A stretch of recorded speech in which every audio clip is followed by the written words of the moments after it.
Finally mommy is back और उन्होंने बहुत ही अच्छी एंडिंग दी एक बहुत ही बोरिंग रॉ को। वहीं सीएम पंक और सैथ के रिश्ते में क्या हुआ, आइए देखते हैं। नमस्ते दोस्तों, कैसे हैं आप सब। आपके साथ हैं तोमर साहब और आप देख रहे हैं WWE फटाफट, जहां मिलेगी आपको रॉ और स्मैकडाउन की अपडेट्स फटाफट। So let's roll in. CM Punk show की शुरुआत करते हैं और वो शो के स्टार्टिंग में ही जॉन सीना को कांग्रेचुलेट करते हैं उनकी रिटायरमेंट के लिए और एक आखिरी बार उनके साथ मैच करने की भी बात रखते हैं। फिर ड्रू मैकिंटायर ने लास्ट वीक किस तरीके से एडम पियर्स को कोहनी मार दी उसको दिखाते हैं। फिर बोलते हैं कि मैंने उसको फिर से चैंपियनशिप कॉस्ट करवा दी और अब वो सस्पेंड भी हो चुका है, तो हर एक्शन के कोई ना कोई कॉन्सिक्वेंसेस होते हैं। फिर बोलते हैं उसने बड़ा प्रॉमिस किया था कि वो चैंपियन बनेगा, अब ले ले, लेकिन मैं आपसे प्रॉमिस करता हूँ जब तक मेरे फेफड़ों में हवा है तब तक मैं उसको चैंपियन बनने नहीं दूंगा, लेकिन जब तक वो सस्पेंडेड है तब तक मैं कुछ नहीं कर सकता। देखो हुआ तो मेरे साथ भी बुरा है, मेरे पे $25,000 यानी कि 20 लाख रुपए का जुर्माना लगा है। हाँ मानता हूँ बहुत बड़ा फाइन है, लेकिन मेरे हिसाब से मैंने बहुत सही पैसे खर्चे हैं और मैं एडम पियर्स से रिक्वेस्ट करता हूँ कि वो उसका भी सस्पेंशन हटा दें ताकि मैं उसको फिर से पे लूं।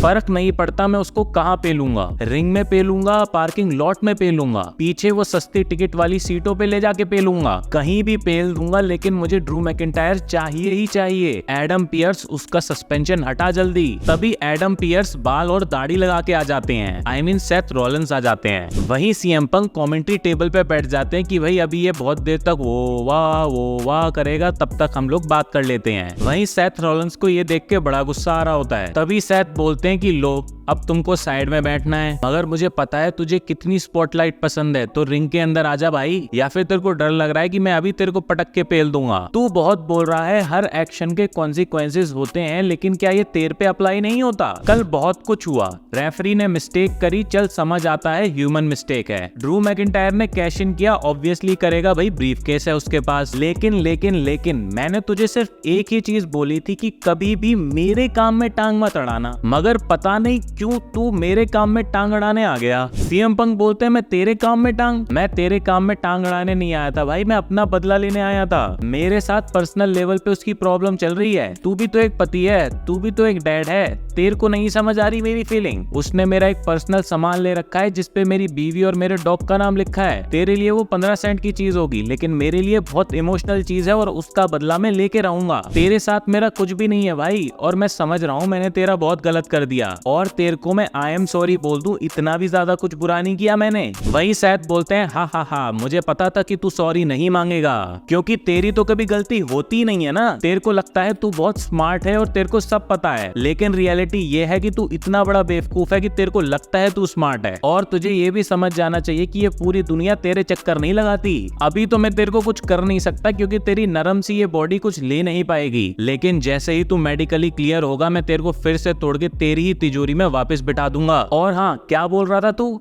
Action have consequences. सो इस प्रोमो के साथ में सेथ रॉलिंस भी अब इस स्टोरी का पार्ट बन चुके हैं। हो सकता है हमें सीएम पंक और ड्रू के मैच में सेथ हील टर्न करते नजर आए। वहीं सीएम पंक के साथ जॉन सीना मिलके ड्रू मैकिंटायर और सेथ के साथ में एक बढ़िया स्टोरी बना सकते हैं। आपको नहीं लगता ऐसा होना चाहिए? कमेंट बॉक्स में बताइए। उसके बाद जो मैच मंडे के लिए फिक्स था, Jey Uso versus Chad Gable, उसकी शुरुआत होती है। मैच व्हाइट 6 की स्टोरी का पार्ट है, तो उनको तो बीच में आना ही था। चैट गेबल उनकी एंट्री से डिस्ट्रैक्ट हो जाते हैं और जे ऊसो उनको स्पीयर मार के मैच जीत जाते हैं और वहां से भाग जाते हैं। और उसके बाद चुड़ैल वहां पे प्रकट होती है, जिसको देख के चैट गेबल भी भाग जाते हैं। फिर से वो एक टेप देके जाती है, लेकिन इस बार पैट को देके जाती है। वहीं टेप में बू डेलिस बोल रहे होते हैं, मेरी सारी फैमिली के लोगों को लोग भूल गए थे, वैल्यू नहीं करते थे, लेकिन मैंने उन सबको पर्पस दिया है, मैंने उनको बहुत कुछ समझाया है, लेकिन अब वक्त है उन सबको फ्री करने का, उनको अब कोई भी मास्टर नहीं चाहिए। और फिर अंकल हाउडी से पूछते हैं क्या तुमको लगता है हम बीमार हैं? वो बोलते हैं हाँ तुम बीमार हो, तो अब हम सबको बीमार करेंगे। 6 मतलब बीमार, तो वही बात कह रहे थे वो। वहीं चैट गेबल एडम पियर्स से बोलते हैं कि भाई ये टेप तो मेरी बात कर रहा है, मैं मास्टर रहा हूँ और मेरे को उनको छोड़ना चाहिए, ऐसी बात कर रहा है। एडम बोलते हैं भाई मैंने डबल कर दी अपनी सिक्योरिटी, और क्या करूं,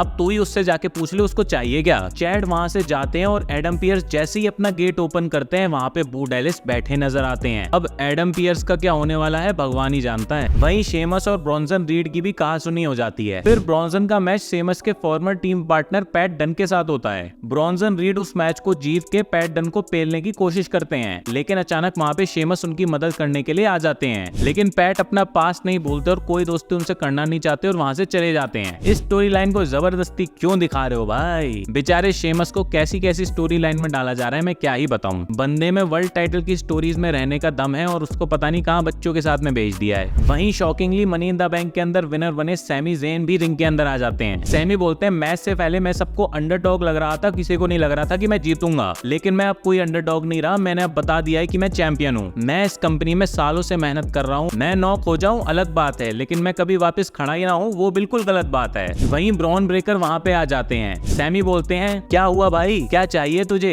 फाइट करना है, रीमैच चाहिए? अबे कुछ बोलेगा भी या पूरी रात मुझे ही देखता रहेगा? वहीं ब्रॉन ब्रेकर बोलते हैं मुझे नहीं लगा था कि तू मुझे हरा देगा, बट तूने मुझे हरा दिया है। अब मुझे नहीं लगता कि कोई रीजन बचा है कि मेरे को चैंपियनशिप मैच फिर से मिलेगा। बोलते बोलते पीछे हटते हैं और एकदम उनको स्पीयर मार देते हैं और उसके बाद अपना घातक चक्कर स्पीयर मार देते हैं और फिर से वहाँ पे सिक्योरिटी आ जाती है। बाद में वहाँ पे इलिया ड्रैगनॉफ भी आ जाते हैं। फिर एडम पियर्स से कह के इलिया ड्रैगनॉफ अपना मैच सेट करवा लेते हैं ब्रॉन ब्रेकर के साथ। इन दोनों का मैच हो और मजा ना आए ऐसा हो ही नहीं सकता। तो मैच काफी अच्छा होता है, लेकिन एंडिंग में ब्रॉन ब्रेकर इलिया ड्रैगनॉफ के ऊपर चेयर फेंक देते हैं और उनको पटक पटक के पेल रहे होते हैं, लेकिन वहाँ पे सैमी ज़ेन आ जाते हैं। WWE वालों को पता नहीं कि आज क्या करना था, इसलिए टाइम पास के लिए स्टोरी लाइंस को खींच रहे थे। वहीं ब्रॉन ब्रेकर और सैमी ज़ेन का मैच समर स्लैम के लिए सेट होता दिख रहा है, लेकिन मुझे ये समझ नहीं आता कि अब नंबर 1 कंटेंडर वाले मैचेस क्यों नहीं होते। आई मीन कोई फैटल 4-वे नंबर 1 कंटेंडरशिप के लिए केज वेज में करवाओ, तब तो लगे कि भाई बंदा अचीव करके आया है। अभी तो 2-3 मुक्के मारो और चैंपियनशिप मैच ले लो। वहीं डैमेज कंट्रोल जो अपना कंट्रोल खो चुकी है, उनका 6 वुमेन टैग मैच होता है। डैमेज कंट्रोल चेंज कर रहा है, लेकिन चेंज कहाँ है मेरे को समझ नहीं आ रहा है। नो डाउट जहाँ आयो स्काई होती है वहाँ पे मैचेस काफी अच्छे होते हैं। तभी मैच के अंदर दूसरी टीम आ जाती है ज़ोए स्टार्क, शेना बेजलर और सोनिया डेविल की, और वो लोग आयो स्काई को पटक के पेल देते हैं। वहीं वो बताते हैं कि अब उनकी टीम WWE के अंदर वुमेन्स डिवीजन को चेंज करने वाली है। नो डाउट इनकी टीम मेरे को बाकी टीम से काफी ज्यादा स्ट्रॉन्ग नजर आती है। आई मीन तीनों बंदी में मेरे को दम लगता है और इनके साथ में अगर डैमेज कंट्रोल का फ्यूड होता है तो वो काफी अच्छा लगेगा। वहीं वहाँ पे टुटपुंजी चैंपियन भी आ जाती हैं जो कुछ दिन और चैंपियन रहने वाली हैं। उसके बाद या तो जेड कारगिल और बियंका बेलेर इनसे चैंपियनशिप ले लेंगे या ज़ोए स्टार्क और शेना बेजलर। सो आज पता चलता है कि मिक्स टैग टीम मैच होगा पापा बेटे का अपनी अपनी लड़कियों के साथ। उसी को लेकर डोमिनिक बड़ा नाराज होता है एडम पियर्स से कि भाई ड्रू की कोहनी ज्यादा तेज दिमाग में लग गई क्या, ये क्या मैच रख दिया। एडम बोलते हैं तूने जो पिछले 3 वुमेन्स वर्ल्ड हैवीवेट चैंपियनशिप के मैच में टांग अड़ाई है तो अब तू भुगत। वहीं लिव मॉर्गन वहां आ जाती हैं और बोलती हैं ये मैंने तुम्हारे लिए किया है, अब सबको पता चलेगा कि कौन है असली डैडी। आओ चलते हैं और स्ट्रेटेजी बनाते हैं। अब ये क्या स्ट्रेटेजी बनाते हैं वो मैं यूट्यूब पे नहीं दिखा सकता। वहीं सेथ डेमियन से मिलते हैं और उनसे कहते हैं कि भाई अब जो तूने मेरे को हरा दिया है तो अब मैं वर्ल्ड हैवीवेट टाइटल के पीछे नहीं आऊंगा जब तक तू चैंपियन है। डेमियन बोलते हैं भाई तूने ये बोल दिया ये मेरे लिए बहुत बड़ी बात है, मगर समर स्लैम के बाद मैं वापस तेरे से मैच कर लूंगा, तो अब जो भी हमारी डील पिछली हुई थी अब वो नहीं है। लेकिन मुझे लगता है कि ये बहुत गलत है, क्योंकि अगर आपने किसी चीज को स्टोरी का पार्ट बनाया है तो एटलीस्ट उस चीज को कुछ हफ्ते तो चलाओ। वहीं डेमियन पीस्ट के पास में एक मैसेज आता है जिसको देख के उनके फेस पे स्माइल आ जाती है और वो स्माइल पूरे क्राउड को मिलने वाली थी। वहीं फिन बैलर, जेडी मैकडोनाल्ड और कार्लिटो का मैच होता है। वहाँ मिज और आर्ट्रूथ गाना गाते हुए आते हैं और फिन बैलर बोलते हैं छोड़ो यार मारो इनको।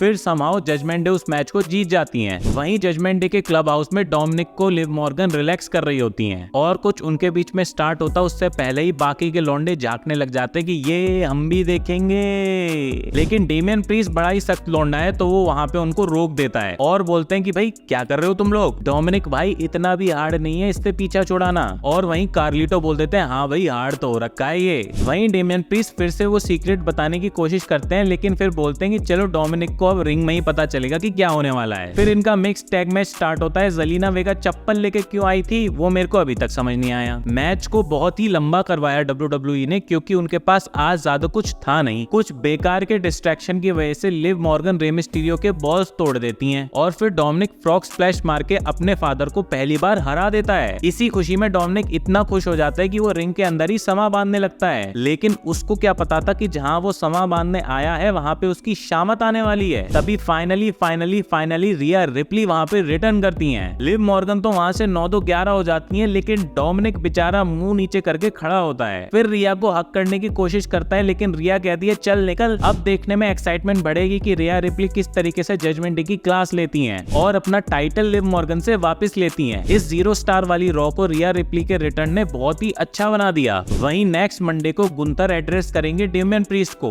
और ड्रू मैकिंटायर भी रिटर्न करेंगे, तो काफी अच्छा जाने वाला है। वहीं स्मैकडाउन पे क्या होने वाला है वो देखते हैं हम सैटरडे को। तब तक के लिए सायोनारा।